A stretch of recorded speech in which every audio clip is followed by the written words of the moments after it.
Good. Good morning. Good morning. Morning. Good morning. Good morning.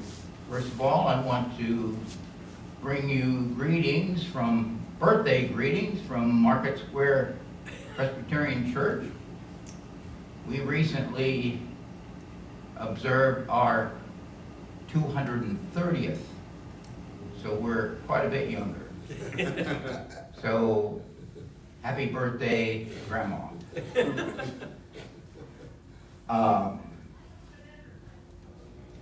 We'll be talking about history today, and a much more recent history than 300 years. A history that many of us lived through, and some of us may have taken part in. And I'm talking about the civil rights movement of the 1960s, which led to the passage of the Civil Rights Act of 1964, a law that changed America in many profound ways, and even having an impact today.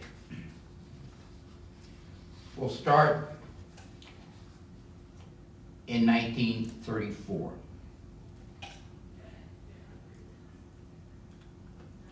In 1934, Georgia Tech was scheduled to play a football game at the University of Michigan. The star of the Michigan team was its lone black player, a running back wide receiver named Willis Ward. But the all-white Tech team threatened not to play unless Michigan benched Ward. In exchange, Tech coach Bobby Dowd agreed to bench his own team's best player. And so the game was played with the two best players, one black, one white, sitting on the sidelines. Michigan won the game, its only win of the season. Ward would go on to a distinguished career as a lawyer, a probate judge, and chairman of the Michigan Public Service Commission.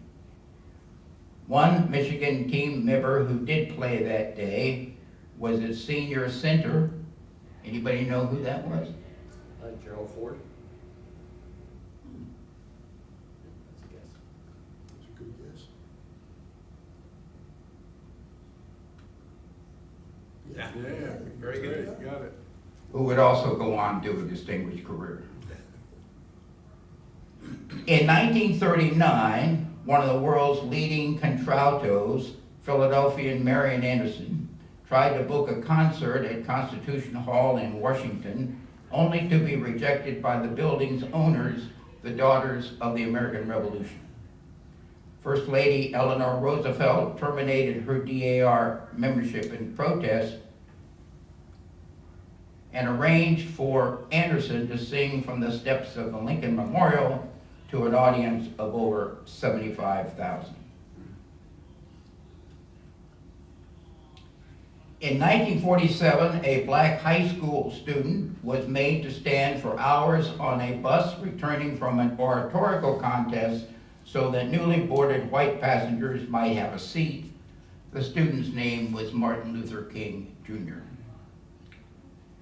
In 1949, a freshman senator from Minnesota took a black staffer to lunch in Washington, D.C., only to be told that they would not be served. The senator raised such a fuss that the management finally relented and they were seated. This incident did not take place at a private restaurant, but rather in the Senate dining room of the United States Capitol building. The senator was Hubert Humphrey. The staffer was Cyril King, who later became governor of the Virgin Islands. In 1955, in Montgomery, Alabama, a weary black seamstress was ordered to surrender her seat on a crowded bus to a white passenger. When she refused, she was promptly arrested. Her name was Rosa Parks. And in 1963, a black Army captain, just back from Vietnam, stopped at a drive-in near Fort Benning, Georgia, and ordered a hamburger, but the waitress would not serve him. The soldier's name was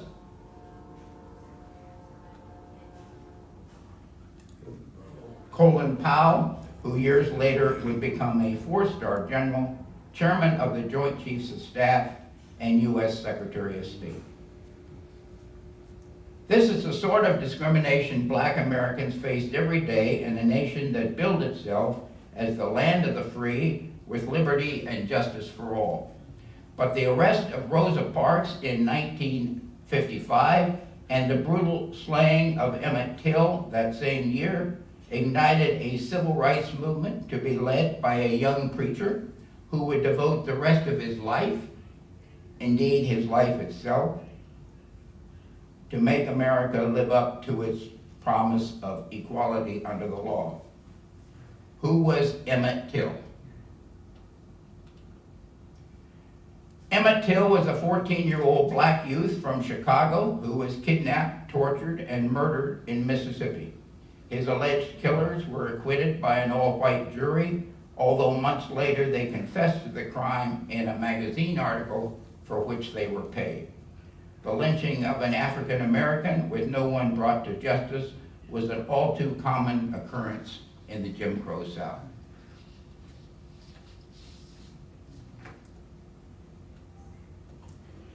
The 14th Amendment, adopted in 1868, granted newly freed slaves full citizenship. To enforce the amendment, Congress passed a civil rights law in 1875, giving blacks full and equal access to public accommodations, hotels, restaurants, trains, etc. However, the Supreme Court invalidated the law in 1883, saying Congress lacked the power to outlaw discrimination by private individuals. In 1896, in the case of Plessy versus Ferguson, the court further enshrined segregation by ruling that separate but equal facilities for blacks and whites was compatible with the Constitution. In 1954, in Brown versus Board of Education, a case involving the public schools in Topeka, Kansas, the Supreme Court unanimously held that separate was inherently unequal, overturning Plessy and raising hopes that black Americans would at long last enjoy the full promise of emancipation. In 1957, President Eisenhower proposed what would become the first major civil rights law since Reconstruction, aimed at guaranteeing access to the voting booth for America's black citizens and giving the federal government sweeping powers to force the desegregation of public schools. The Republican president entrusted the bill to the most powerful lawmaker in Congress, a Democrat, Senate Majority Leader Lyndon Johnson of Texas. But to avoid a Senate filibuster, Johnson watered down the bill, making it virtually worthless. A similar bill was passed by Congress in 1960, but it too did little to reverse the practical impact of segregation. In Augusta, Georgia, there were 5 hotels that would take dogs and only one where blacks could get a room. A congressional study found that a black family traveling from Washington, D.C. to Miami would have to drive an average of 141 miles between stops to find overnight accommodations. Even as the United States undertook to observe the centennial of the Civil War, it often seemed on the verge of a second one. In many ways, America was 2 countries, North and South, black and white, still separate and unequal.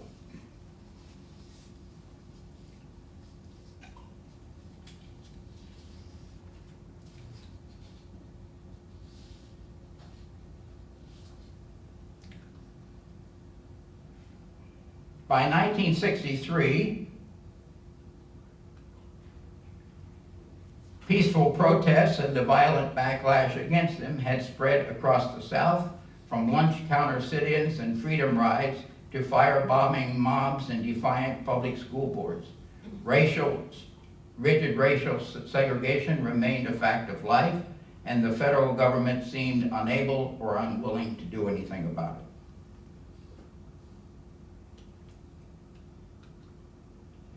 On June 11, 1963, President Kennedy decided to act. He went on national TV and spoke of recent events in Alabama and elsewhere. We are confronted primarily with a moral issue, Kennedy said, whether all Americans are to be afforded equal rights and equal opportunities, whether we treat our fellow Americans as we want to be treated. Kennedy called on Congress to enact a bill giving all Americans the right to be served in facilities open to the public. He said he would seek authority for the federal government to participate more fully in lawsuits designed to end segregation in public education, along with greater protections for the right to vote. Less than 4 hours after Kennedy's nationwide address in Jackson, Mississippi, a man with a rifle fatally shot the NAACP's Medgar Evers as he walked toward his house.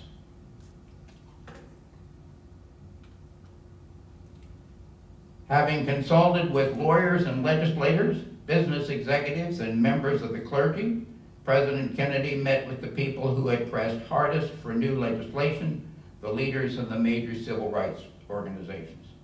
On June 22nd, he welcomed a cross-section of the sometimes feuding coalition to the White House. They were known as the Big Six, a group diverse in age, attitude, and experience. There was the silver-haired dean of the movement, A. Philip Randolph of the International Brotherhood of Sleeping Car Porters.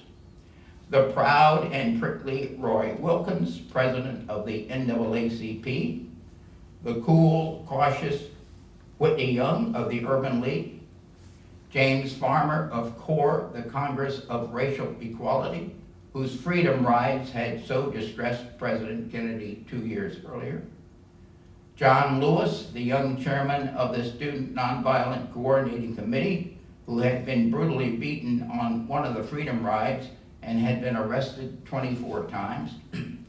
And the man who had become the most famous and controversial face of the cause, Martin Luther King Jr. of the Southern Christian Leadership Conference. The civil rights leaders brought with them some unwelcome news, plans for a massive march on Washington later that summer. President Kennedy and his top aides, including Vice President Johnson and Attorney General Robert Kennedy, were not happy at the idea of a giant protest aimed at the Capitol. They thought such a march would impair the bill's chances. But King said the march could serve as a means of dramatizing the issue and mobilizing support.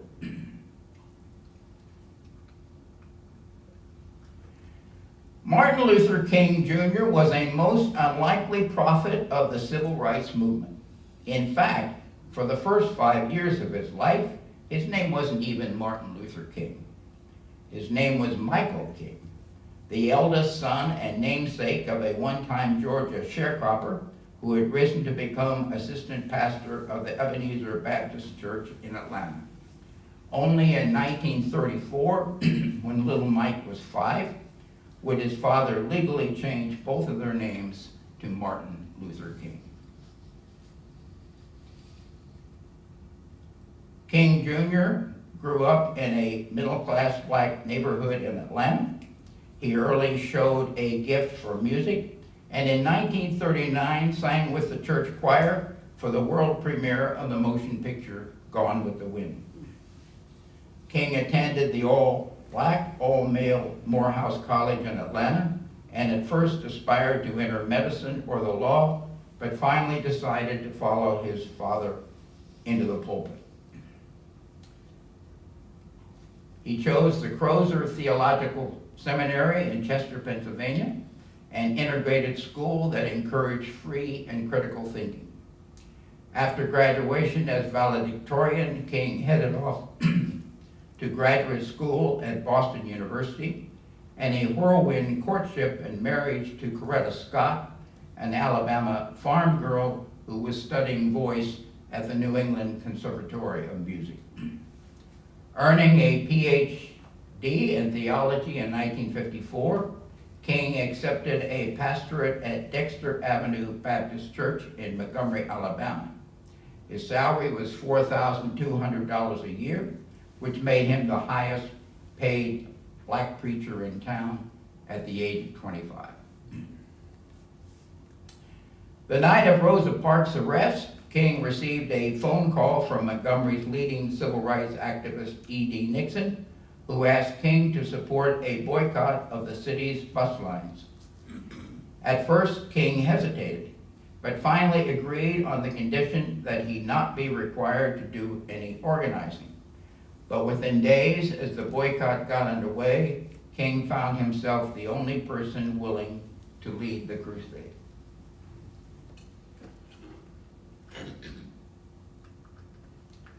The boycott continued month after month, supported by an elaborate carpool system in which 200 volunteer drivers supplied 20,000 rides a day. There was a mob threat, a bomb at the King House, and a shotgun blast that blew open the front door. Finally, with the help of the NAACP, the boycott's leaders filed suit in federal court. After nearly a year, the U.S. Supreme Court upheld a lower court ruling that segregation of the buses was illegal. Weeks later, the city government enacted a new bus ordinance allowing blacks to sit anywhere they wanted. The boycott's impact reached far beyond Montgomery. It made civil rights a national moral cause and King an international figure. In the ensuing years, he would be summoned with other black notables to the White House by Presidents Eisenhower, Kennedy, and Johnson, and make the cover of Time magazine. In 1959, King moved to Atlanta, where he became co-pastor with his father of the Ebenezer Baptist Church. 2 years earlier, King had founded the Southern Christian Leadership Conference, an umbrella organization of black clergy dedicated to fighting for civil rights across the South. This caused considerable consternation for the NAACP, which had been founded in 1909 and was the nation's largest and oldest civil rights organization, one that had always believed the route to justice lay through the courts. King's tactics of direct action, taking it to the streets, marked him as a dangerous upstart. In April 1963, King led street protests against segregation in Birmingham, Alabama, occupying public spaces with marches and sit-ins, openly violating laws that he and his young followers felt were unjust. The city police, led by Eugene Bull Connor, used fire hoses and police dogs against the protesters. Film of the police response was aired on national TV, shocking many voters north and south, and Connor lost his job.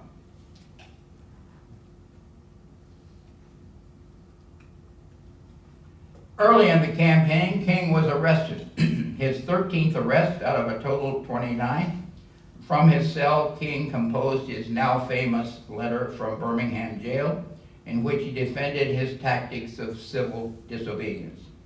We know through painful experience that freedom is never voluntarily given by the oppressor, King wrote. It must be demanded by the oppressed. Birmingham, by the way, is the county seat of Jefferson County, named for the man who wrote that all men are created equal. Ignoring President Kennedy's counsel, the black leadership decided to go forward with the March on Washington. The date was August 28, 1963, the 8th anniversary of the death of Emmett Till. More than 1,500 buses brought marchers into the nation's capital from across the country. 2,000 DC police officers and like numbers of National Guardsmen and volunteer marshals provided security.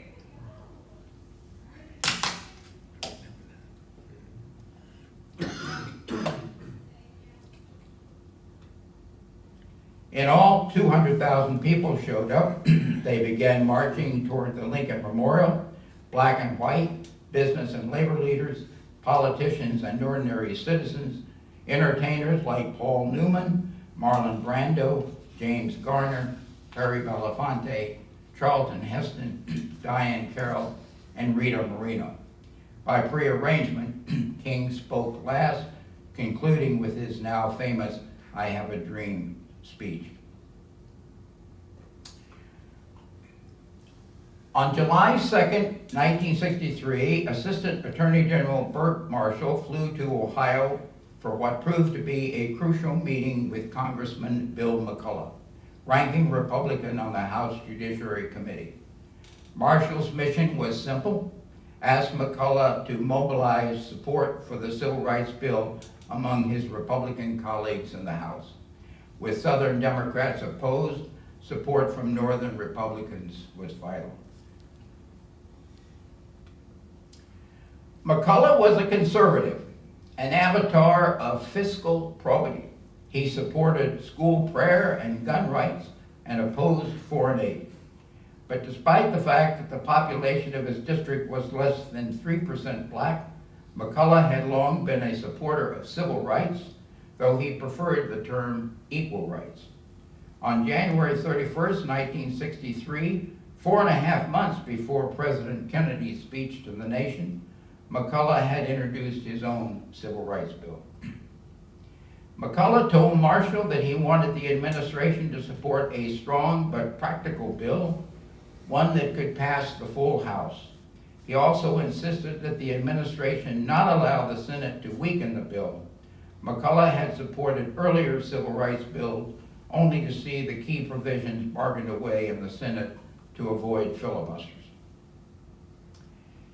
If McCullough was the administration's improbable insight among Republicans, it fell to Brooklyn Democrat Emanuel Seller, chairman of the House Judiciary Committee, to persuade fellow liberals not to offer amendments that might make the bill unpassable. On Sunday, September 15, 1963, a bomb planted at the 16th Street Baptist Church in Birmingham claimed the lives of 4 young girls. Police gunfire in response to rock throwing by an angry crowd of black youths left a teenage boy dead, and yet another black teenager was killed when a white Eagle Scout fired at him without provocation. Birmingham was already in turmoil that fall because Governor George Wallace's defiant resistance to a court order to desegregate the public schools.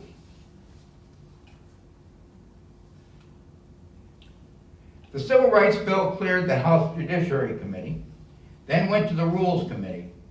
Meanwhile, House Republican leader Charles Halleck of Indiana announced his support for the bill.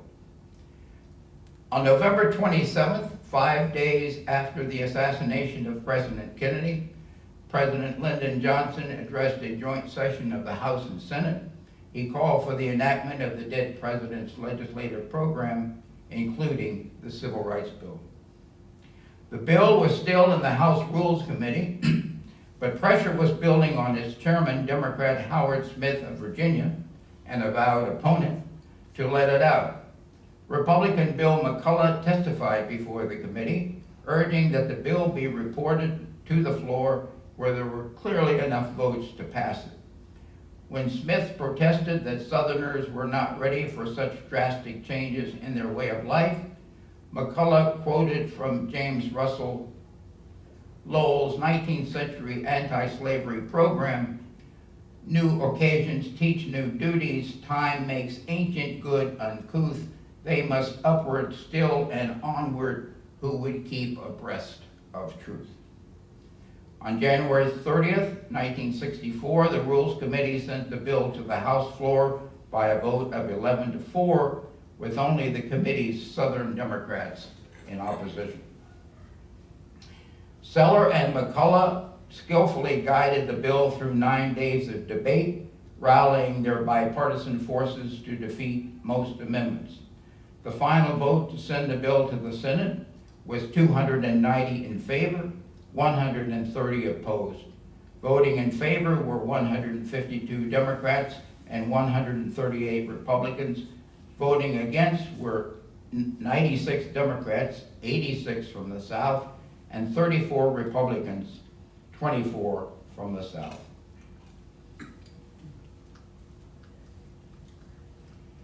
Meanwhile, Democrat Majority Whip Hubert Humphrey was assigned to floor manage the Civil Rights Bill through the Senate, where it faced a certain filibuster. Humphrey was an ideal choice, resilient, relentless, and respected on both sides of the aisle, and perhaps no issue had meant more to him throughout his political career. As the young mayor of Minneapolis and candidate for the Senate in 1948, Humphrey had electrified the Democratic National Convention in Philadelphia by demanding a bold civil rights plank in the party's platform. There are those who say we are rushing this issue of civil rights, Humphrey declared, but I say we are 172 years late.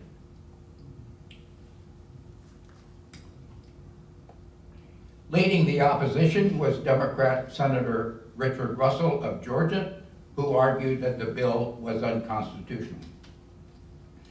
On Wednesday, June 10, the Senate chamber was packed with 150 standees, including many House members lining the walls.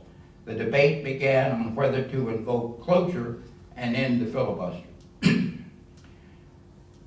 The question is whether we will have two types of citizenship in this nation, or first-class citizenship for all, Humphrey said. The question is whether there will be two kinds of justice, or equal justice under the law for every American. The question is whether this nation will be divided, or as we are taught in our youth in the Pledge of Allegiance, one nation under God, indivisible, with liberty and justice for all. Senate Republican leader Everett Dirksen declared his support for the bill. Paraphrasing the 19th century French writer Victor Hugo, Dirksen said, "Stronger than all the armies of the world is an idea whose time has come." With that, the Senate voted to end the filibuster 71 to 29, 4 votes more than the required 2/3. But even after closure, which merely limited further debate, there still were some 500 more amendments to be considered, many of them hostile ones aimed at weakening or even destroying the bill. While most Republicans were aligned in favor, Arizona Senator Barry Goldwater, soon to become the GOP's presidential nominee, opposed the legislation. He argued that it would require the creation of a federal police force of mammoth proportion and result in an informal psychology, neighbors spying on neighbors, workers spying on workers, businessmen spying on businessmen. On June 19, the amended bill passed the Senate by a vote of 73 to 27. One of the affirmative votes was cast by Democrat Claire Engel, the 52-year-old senator from California, recovering from surgery to remove a brain tumor. Unable to speak, Engel pointed to his eye to signal a yes vote. Engel died a month and a half later. Hours after the Senate vote, Senator Ted Kennedy was injured in a small plane crash in western Massachusetts as he and Indiana Senator Birch Bayh were on their way to address the state Democratic Convention. They had been delayed in Washington waiting for the vote and then ran into bad weather as their pilot tried to bring the plane in for a night landing. The pilot and another passenger were killed on impact, while Kennedy, dragged from the plane by a dazed Bayh, suffered 3 fractured vertebrae, 2 broken ribs, a bruised kidney, and multiple lacerations. Meanwhile, the racial turmoil continued. In St. Augustine, Florida, Martin Luther King Jr. was jailed after trying to eat at a whites-only motel restaurant. On Sunday, June 21st, 2 days after the Senate passed the bill, 3 young voting rights workers went missing outside Philadelphia, Mississippi. The whereabouts of James Chaney, Andrew Goodman, and Michael Swerner were still unknown, though their burned-out station wagon had been found. Their bodies were later recovered from an earthen dam. As the amended bill was debated again in the House, Democrat Howard Smith of Virginia warned of the consequences if the bill became law. Already the second invasion of carpetbaggers has begun, Smith said. Hordes of beatniks, misfits, and agitators from the north, with the admitted aid of communists, are streaming into the Southland on mischief bent, backed and defended by other hordes of federal marshals, federal agents, and federal power. Republican Bill McCullough defended the legislation he had helped to craft. No statutory law can completely end the discrimination under attack by this legislation, McCullough said. Such discrimination will finally end only when the mind and heart and conscience of everyone of goodwill decree it. In the meantime, 20 million Americans can for the first time dream some dreams and in due course see nearly all of them come true. Charles Weltner, a freshman Democrat from Atlanta who had voted against the bill in February, announced that he was supporting the bill on final passage. Change, swift and certain, is upon us, Weltner said, and we in the House face some difficult decisions. We can offer resistance and defiance with their harvest of strife and tumult. We can suffer continued demonstrations with their wake of violence and disorder. Or we can acknowledge this measure as the law of the land. We can accept the verdict of the nation. I will add my voice to those who seek reasoned and conciliatory adjustment to a new reality. And finally, I would urge that we at home now move on to the unfinished task of building a new South. We must not remain forever bound to another lost cause.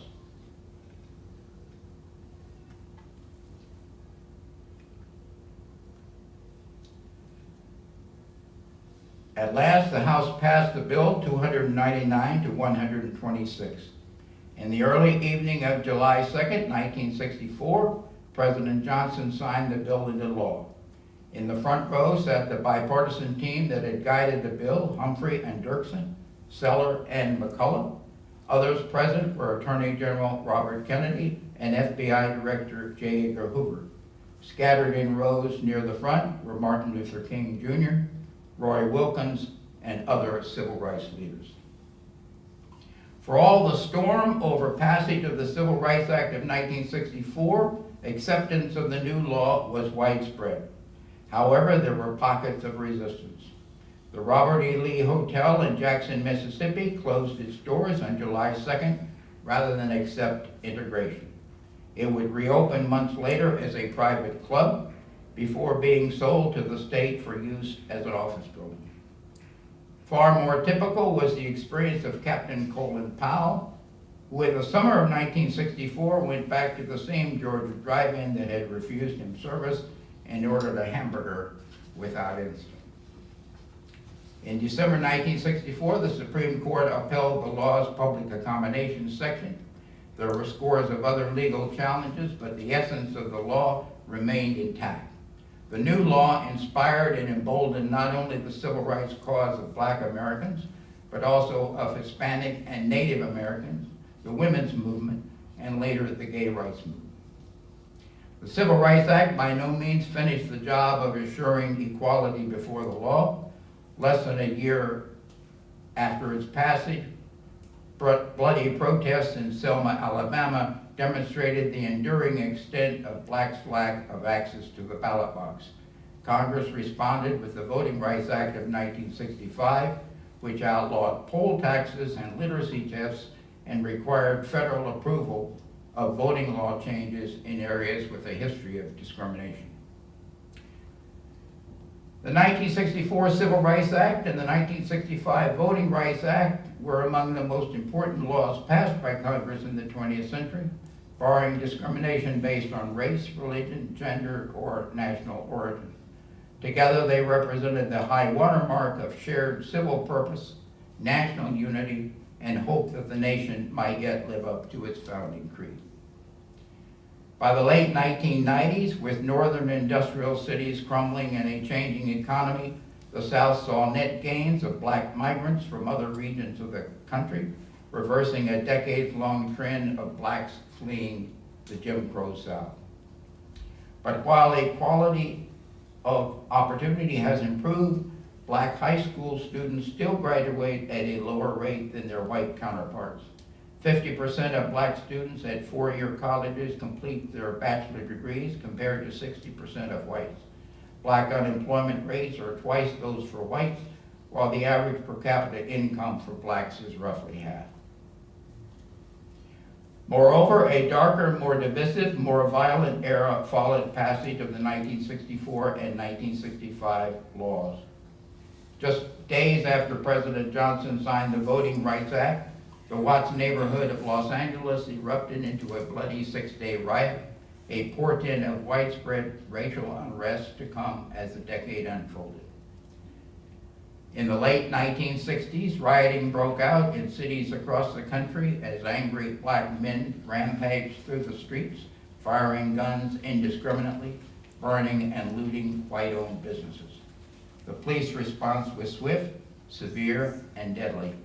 In Detroit, 43 persons died. In New Jersey, the death toll was 23.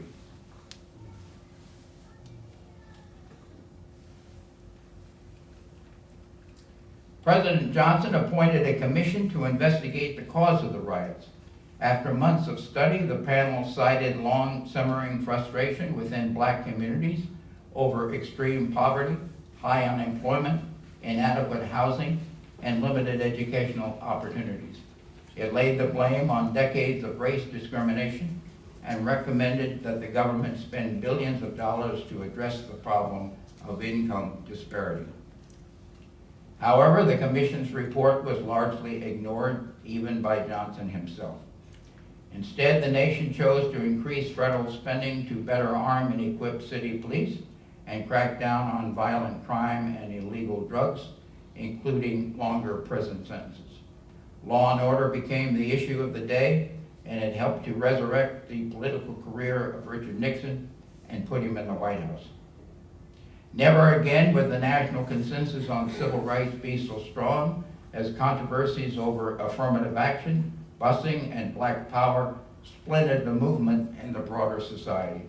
Even as a new wave of state laws clearly aimed at suppressing minority voting took effect, the Supreme Court in 2013 invalidated that section of the Voting Rights Act that had required advance federal approval for such laws. For most of the persons who made the 1964 Civil Rights Act possible, the high hopes of that summer evening in the East Room of the White House would be short-lived.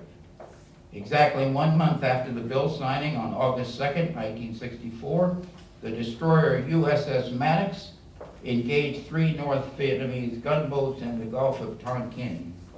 5 days later, President Johnson won passage of an open-ended congressional resolution allowing the United States to provide military aid to any Southeast Asian nation threatened by communist aggression. The path was laid for a war that would destroy Johnson's presidency. Johnson died in January 1973, 4 years after leaving office. In 1968, Martin Luther King Jr. and Robert Kennedy were killed by assassins' bullets. King had won the Nobel Peace Prize for his civil rights work, even while his telephone was being tapped by the FBI with Robert Kennedy's approval. FBI Director J. Edgar Hoover branded King as the most notorious liar in the country. Hoover would go to his grave believing King was a communist and a threat to national security. In January 1965, Charles Halleck was deposed as House Republican leader by Gerald Ford. Halleck retired 4 years later and died in 1986. Hubert Humphrey won the vice presidency alongside Johnson in 1964, but 4 years later he lost to Richard Nixon in a bid for the White House. Humphrey returned to the Senate and ran unsuccessfully for the Democratic presidential nomination in 1972. He died in 1978 of bladder cancer. Years of heavy drinking and smoking took its toll on Everett Dirksen, who died of lung cancer in 1969. Today, one of the Senate office buildings in Washington is named for Dirksen, one is named for Richard Russell, none is named for Hubert Humphrey.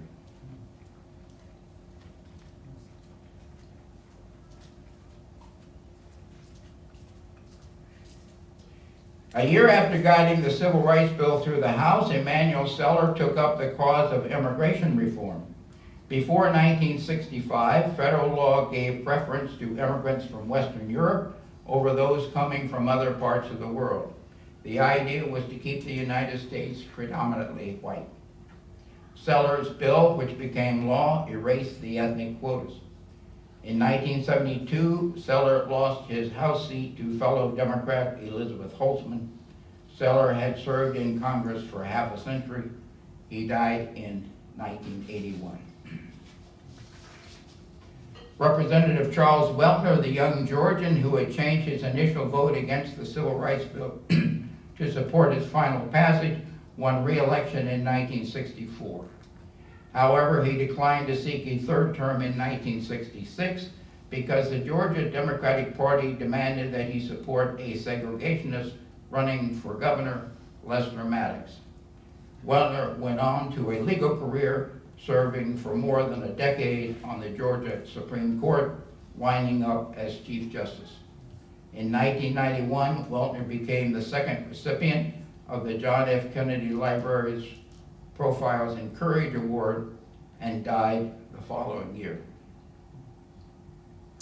It is a paradox that the man some consider the single most important influence in passing the Civil Rights Bill, Bill McCulloch, is the least remembered. McCulloch kept up his fight for justice, again playing a crucial role in the Voting Rights Act of 1965 and the Fair Housing Act of 1968, while maintaining his staunch fiscal conservatism. In May 1970, McCulloch suffered a concussion in a fall and was in and out of hospitals for a year. He announced he would not seek re-election to Congress in 1972, prompting one distant admirer to write to him. "I know that you, more than anyone, were responsible for the civil rights legislation of the 1960s, the letter read. You made a personal commitment to President Kennedy against all the interest of your district. When he was gone, your personal integrity and character were such that you held to that commitment. May I thank you with all my heart, and may God bless you." The letter was signed Jacqueline Kennedy Onassis. McCulloch died in 1980. In the short term, neither side of the bipartisan coalition that had made the Civil Rights Act possible reaped much political benefit. Barry Goldwater, the Republican nominee in the 1964 presidential election, was, after all, only one of 6 Senate Republicans who had voted against it. For better or worse, his candidacy set the party of Lincoln on a course that turned it into the party of white backlash, as he carried only Louisiana, Mississippi, Alabama, Georgia, and South Carolina, plus his home state of Arizona.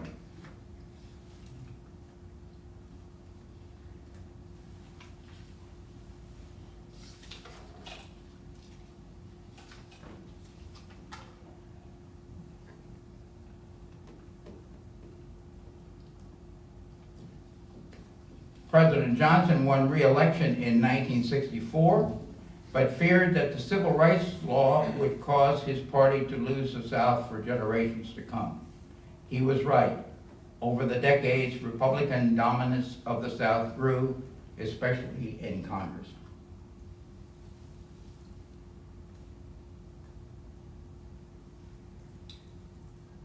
On the other hand, by 2008, the legal changes begun by the Civil Rights Act and the demographic changes wrought by shifting populations made it possible for a black candidate to be elected president of the United States and even carry 3 southern states, Virginia, North Carolina, and Florida. Today, there are more black members of Congress than at any time in our nation's history, 4 in the Senate, including 2 from the South, and 58 in the House of Representatives, including 24 from the South. John Lewis, who had headed the Student Nonviolent Coordinating Committee, won election to Congress from Georgia in 1986. Lewis died of cancer in 2020, one of the last survivors of the 60s civil rights movement.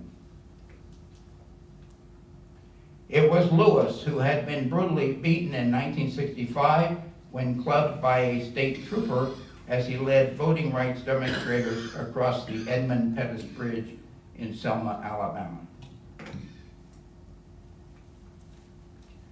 On July 26, 2020, a horse-drawn caisson carried Lewis' casket across that same bridge.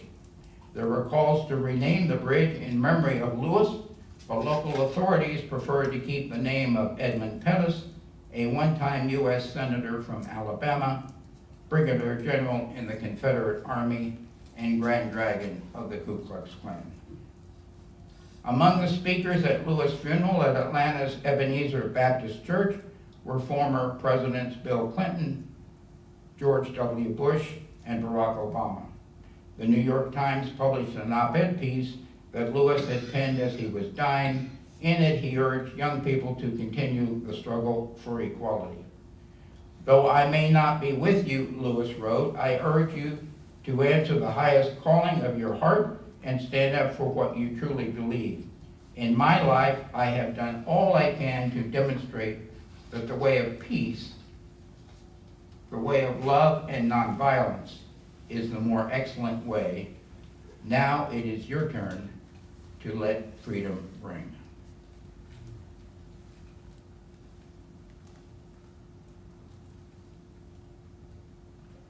I don't know whether I can activate this or not.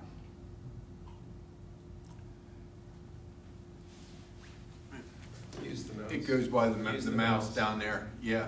Is there a mouse? It's Yeah, that, yeah. what you're doing there. Should be moving Double then. mouse back. This has got some sound to it. Yep.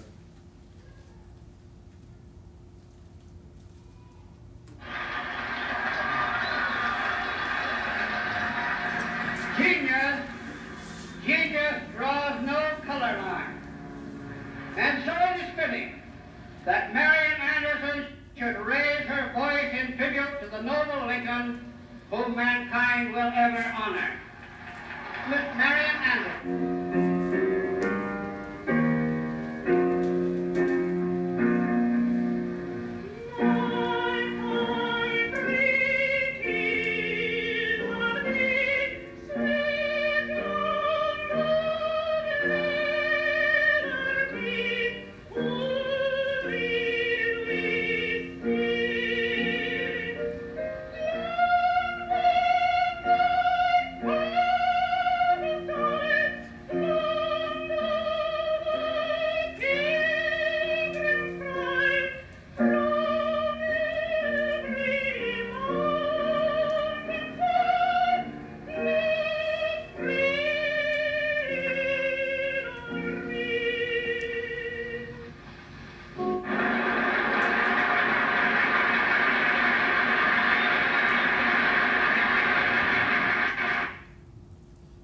And I think we'll close with these words from the late Congressman Bill McCullough of Ohio.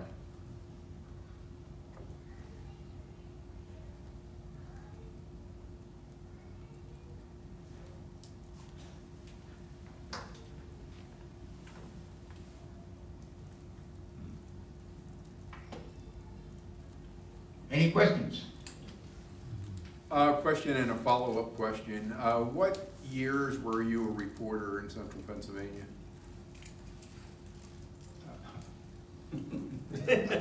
Well, I came to Pennsylvania in March of '62 and worked 9 months in Philadelphia with the AP, and I came to Harrisburg in January of '63. I was wondering what was, 63 through, I was a reporter 63 through '86. so in the 60s and maybe into the 70s, what was the mood of central Pennsylvania in regards to civil rights? Well, I guess there were people on both sides of the issue, but as you can see, this was not so much a Democrat-Republican contest, which we now have in most of our issues, but north and south. It was pretty a north and south thing, because this legislation passed overwhelmingly, which is somewhat surprising because it was quite significant. But there were places both in the north and the south which would refuse service to blacks. Harrisburg has a hotel, was a hotel called the Jackson House, which at one time was the only place in Harrisburg where blacks could get a room. The major hotels, I don't care, even celebrities like Louis Armstrong and Ella Fitzgerald couldn't get a hotel room. Wow. Yeah. I have a question and a comment. I guess one thing, the Plessy versus Ferguson Supreme Court case seemed to be one of the guiding lights of the segregation movement. If that would not have passed, and I don't know, I'm curious, do you know what the Supreme Court vote was on that one? Do you know the number, was it close or not? I don't know what the vote was. So if that wouldn't have passed, do you believe that things would have been different? Because it took, 80 years until Brown versus Board of Education would actually reverse that Supreme Court case. Right. I'm sorry, I didn't. So I guess the question is, if Plessy versus Ferguson would not have occurred, do you think things would have been different? I don't know. Okay. But this, the Supreme Court has reversed itself several times, most recently in the abortion issue. Right. So it depends on who's, the same, these are all legal scholars. You don't get on the Supreme Court unless you know the law, right? But they read it differently. Yeah. The way that's why we have so many denominations, the way we read the Bible differently. It's the same Bible, but we read it differently. And but the Brown versus Board of Education was unanimous. Okay. Plessy versus Ferguson was 7-1 with 1 abstention. But, okay. I've always Thanks. kidded with my lawyer friends about the Supreme Court. I've felt that many times in the past, the Supreme Court, they'll deny it, are somewhat influenced by public opinion. Yeah. They'll deny it. Somewhat. In response to that, the ruling against the imprisonment of the Japanese entering World War II, Right. they upheld that they could be imprisoned, and that one to me just I saw no possible legal justification for that. It was strictly social fears being reinforced. I need to read that decision, but I see no way you can justify that in legal sense. Well, again, public opinion, and the Supreme Court, it seems to me, always moves very carefully in matters of national defense. And the Roosevelt administration said we're at war, this is a national defense matter, please don't tie our hands. And I think that probably won the day. Yeah, no, I agree. Our Constitution tends to be far more wise than we are. Now, it's always been a mystery to me is, we had two enemies. We had Japan and we had Germany. Yeah. They didn't lock up any German Americans. So, so there was a racial Component to it. yeah. Yeah. My father was young German at the time of World War II, and whereas the legal was not the problem, the societal concerns about him being German were, and he would frequently speak to that. And before the war, we had a very active German-American boom. Mm-hmm. There were people who were clearly pro-German and anti-English. Yeah. I'm not sure we had that among the Japanese Americans. Yeah, I think you're right.